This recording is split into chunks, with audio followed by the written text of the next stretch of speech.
এবং অভিনন্দন। রাজধানীর কাকরাইলে institution of diploma engineers Bangladesh অডিটোরিয়ামে ভিন্ন ধর্মাবলম্বীদের নিয়ে প্রীতি সমাবেশের আয়োজন করে জামাত ইসলামী। এতে অংশ নেন হিন্দু, বৌদ্ধ, খ্রিস্টান সহ বিভিন্ন ধর্মের প্রতিনিধিরা। আমরা সম্প্রীতি, ভ্রাতৃত্ব ও ভালোবাসার নতুন বাংলাদেশ চাই।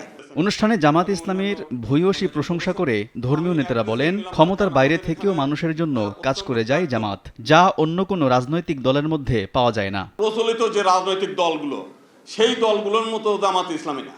জামাত ইসলামের আমরা দেখতে চাচ্ছি যে জনগণের খেদমতকারী একটি দল। আমরা অনুগ্রহের পাত্র না হয়ে স্ব ধর্মের মানুষ যাতে আমরা অ্যাসেম্বলিতে গিয়ে প্রাণ করে আমাদের এই কথাগুলো বলতে পারি। আমরা এক ছাতার নিচে, এক সূর্যের নিচে, এক আকাশের নিচে, আমরা একই প্রভুর সৃষ্টি। আমরা সকলে যেন শান্তিপ্রিয়ভাবে অবস্থান করি, এই প্রার্থনা আপনার কাছে থাকে। ভিন্ন ধর্মাবলম্বীদের ন্যায্য দাবি পূরণে অতীতে রাজনৈতিক দলগুলো অঙ্গীকার করলেও কখনো তা বাস্তবায়ন হয়নি জানিয়ে জামাত আমির বলেন, তারা এমন রাজনীতি করতে চান না। আমরা সরকারে নই, কিন্তু আমরা তো একটা দায়িত্বশীল সংগঠন। সরকারে না গিয়ে আমাদের পক্ষে যতটুকু সম্ভব তার সর্বোচ্চটা আমরা করতে প্রতিশ্রুতিবদ্ধ।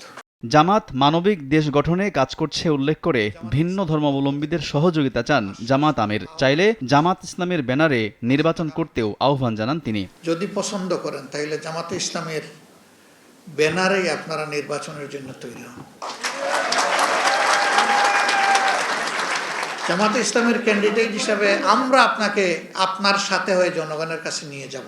দেশে মসজিদ মাদ্রাসা যদি পাহারা দিতে না হয় তাহলে মন্দির পাহারা দিতে হবে কেন, এমন প্রশ্ন রেখে জামাত আমির বলেন, জামাত এমন রাষ্ট্র গঠন করতে চায় যেখানে কাউকে মন্দির পাহারা দিয়ে রাখতে হবে না। জন্মগ্রহণ করার কারণে, আমি একজন মুসলমান হওয়ার কারণে যদি আমার মসজিদ পাহারা দেওয়া না লাগে, তাহলে কেন মঠ, চার্চ এবং মন্দির পাহারা দেওয়া লাগবে? আলতাফ হোসাইন, সময় সংবাদ, ঢাকা। সর্বধর্মীয় এই সম্প্রীতির সমাজ।